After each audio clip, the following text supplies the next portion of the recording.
এই গরমে আপনার শিশুর শরীর ও সুস্থতা ঠিক রাখতে কি করবেন জানেন? চলুন জেনে নিই গরমে শিশুর যত্নের কিছু গুরুত্বপূর্ণ টিপস। তীব্র গরমে শিশুরা খুব দ্রুত পানি হারায়। তাই খেয়াল রাখুন শিশু যেন বারবার বুকের দুধ বা পানি পান করে। 6 মাসের বেশি বয়সী হলে স্যালাইন বা ফলের রসও দিতে পারেন। গরমে শিশুকে গরম কাপড় নয়, হালকা সুতির পোশাক পরান। সকাল 1:00টা থেকে বিকেল 4টার মধ্যে রোদে বের না হওয়াই ভালো। দিনে অন্তত একবার গোসল করান।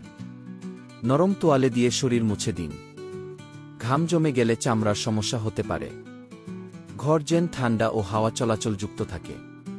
অপ্রয়োজনে মশার কয়েল বা স্প্রে ব্যবহার না করাই ভালো। স্মার্ট মা-বাবা মানে সচেতন মা-বাবা।